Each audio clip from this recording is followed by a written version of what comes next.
I can tell you exactly what the Fed's going to do, and you can do this at home. So if listeners want to take notes, it's really easy. First of all, what is the problem the Fed's trying to solve? What is their solution? And then what are the exceptions to that so that we can have a complete predictive analytic model? The problem they're trying to solve is the following. We know from a long series of experiences, 30 or more business cycles since the end of World War II, that when the U.S. is in a recession, you have to cut interest rates 3 to 4% to get the U.S. out of a recession. You need 300 to 400 basis points of cuts to get the U.S. It's like a plane heading for the ground. How do you pull it out of a nosedive and get it back up in the sky? The answer is 300 basis points of cuts. How do you cut interest rates 300 basis points when you're only at 75 basis points? The answer is you can't. And forget about negative rates. The evidence is now pretty good that negative rates do not work. In other words, negative rates are not more of the same. When you go from, let's say, 0.5%, and you go to 1/4, and then you go to 0, and then you keep going to negative 25, you didn't just ease by another 25 basis points. The evidence from Japan and Europe is that you're through the looking glass and you have very strange effects, really unintended consequences. I'll give you a couple examples. So the conventional theory is, well, the more I cut interest rates, the more stimulus I get. That's a joke, but that's what they think. But if I go negative, you're absolutely going to go out and spend the money. Because if you don't spend the money, I'm going to take it away. You sit there long enough, you'll have nothing left in your bank account because I'm going to take, with these negative interest rates, I'm going to take it away. So people will run out and spend. And the other thing is that, it's obviously, from the lending point of view, they'll borrow money, because the bank pays you to be a borrower. But here's what happens in the real world. This is the difference between academics and human beings. When people see negative interest rates, people have goals in mind. They have lifetime goals, right? They want kids' education, parents' health care, their own health care, retirement. If you start taking their money away with negative rates, guess what they do? They save more. They're like, hey, I got to put my kids through college. You're taking my money. Well, I better save more. And then what kind of signal is the central bank sending with negative interest rates? They're sending a deflationary signal. So people go, well, if you think it's going to be deflation, I'm not going to spend money. I'll wait till the price comes down. So you're trying to encourage lending and spending. And what you get is more savings and no spending, deferred spending. You get the exact opposite of what you want. So again, another egghead experiment gone awry. But the point being, so negative rates don't work. So zero bound really is zero. It really is a boundary. And Bernanke has said this in his recent writings, and I think he's right about that. So back to the problem. How do you cut interest rates 300 basis points when you're at 75? Well, the answer is you can't. So you have to raise them to 300 basis points. So the problem the Fed is trying to solve is how do they get rates to 3.25% before the next recession? Now, I'm not saying the Fed sees a recession, and that's easy because the Fed never sees a recession. In 102 years, the Fed has never seen a recession, never forecast a recession, but they know their economic history. We are 8 years into an expansion. It feels punk. I mean, the growth is anemic, but labor force participation is low, productivity is dropping. There are a lot of bad things going on, but in fact, we are in the 8th year, actually coming up on, soon be entering the 9th year of an expansion, which began in June 2009. Right. By the way, you have a hard time convincing most Americans that we're not still in a recession. Depressions are different than recessions. The technical definition of a recession is 2 consecutive quarters of declining GDP with rising unemployment, a couple other bells and whistles, little subjective factors, but that's basically it. So people, when you say depression, they're like, depression sounds worse than a recession. And if recession is 2 quarters of declining GDP, then a depression must be like 10 quarters of declining GDP because it's got to be worse. But that's not the definition.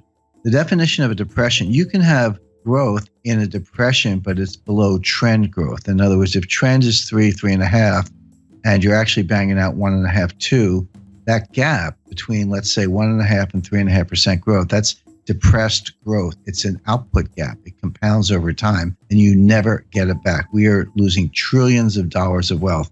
We are impoverishing future generations on a relative basis because of our inability to get back to trend growth. So the reason American people feel this and don't listen to the economists, and they're right, is because we're in a depression.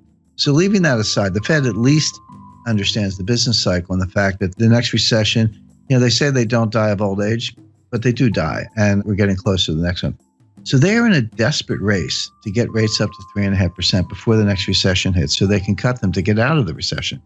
The question is, can you raise rates enough to cure the next recession without causing the recession you're preparing to cure? That's the dilemma. That's the finesse. My answer is no, they're not going to be able to do it, but they think they can. Why are they in this box? Well, because Bernanke should have raised rates in 2010, 2011, in the early stages of the expansion, when the economy would have been much better able to bear it than it is now. Bernanke skipped a whole cycle.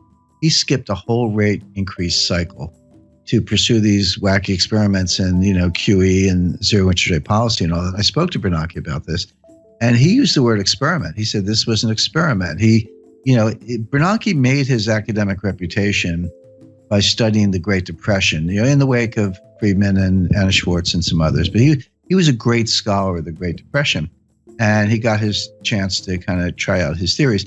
But what he told me was, he said 30 years from now, some new Ben Bernanke, some young scholar will look back and tell us if we did a good job or not. We actually don't know right now.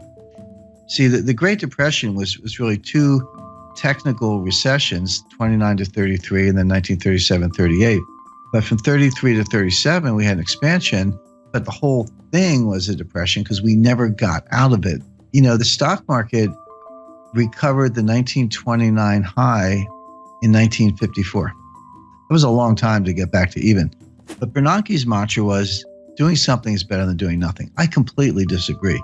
It's better to do nothing if you don't know what you're doing. And this is really the monetary equivalent of the Hippocratic Oath. Doctors say, first rule of being a doctor is first do no harm. Anyway, bottom line is, by pursuing QE and zero interest rate policy, Bernanke failed to raise rates during the early stages of a cyclical expansion, which he should have done. If he had, the economy would have been just fine, and we'd be able to cut them today, but he didn't. So Janet Yellen now has to make up for lost time. So that's the mission. But again, and this is what the market completely does not get, and the Wall Street economists don't get. Nobody gets this, because they see the Fed raising rates, and they've done the correlations and the regressions back to World War II, and they go, every time the Fed raises rates, the economy is getting stronger. So if the Fed's raising rates, the economy must be getting stronger, so bid up stock prices, et cetera. But that's like saying umbrellas cause rain. Because they've got the causality backwards. The Fed never leads the economy, ever. The Fed follows the economy. So a normal business cycle looks like this. So you get a little expansion going, and unemployment starts to go down, and industrial capacity utilization starts to go up, and inflation starts to go up. And the Fed's watching, and then it keeps going. And they go, it's getting a little hot. We better raise rates. And they raise rates, but of course they started too late. The expansion keeps going. Inflation keeps going up. Unemployment keeps going down. Then the economy starts to cool down. Unemployment goes up, and then prices go down, and capacity utilization drops, and we get into recession. Like, we better cut. And then they cut, and then you hit the bottom, and then you come out of it again. So think of that as like a nice, pretty sine wave, right? That's a business expansion, business contraction over and over, 30 or so times since the end of World War II, with the Fed always following the economy, never leading the economy. So all the big brains on Wall Street, they've got all this data, and they say, well, every time the Fed raises rates, the economy is getting stronger. That has absolutely been true for like 30 times since the end of World War II. It is not true today. The reason it's not true today is because Bernanke skipped a cycle, and they're playing catch up. For the first time since 1937, the Fed is tightening into weakness. That is a key thing to bear in mind. The Fed is tightening into weakness. They are not leading the economy to strength. They are not responding to strength, even though Wall Street thinks they are. And there's a great danger that they're actually going to cause the recession they're preparing to cure, as I mentioned.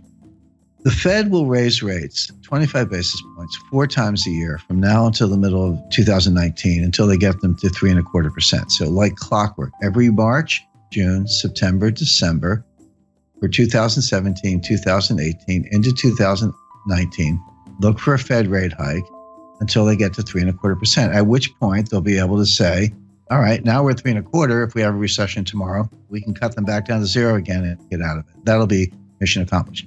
Now, this is why I was sitting there in December like, yep, they're going to raise them in March. And right now, I'll tell your listeners they're going to raise them in June. There's your Fed response function. There's your baseline scenario. What are the exceptions to Fed rate hike? Under what conditions will they not raise rates?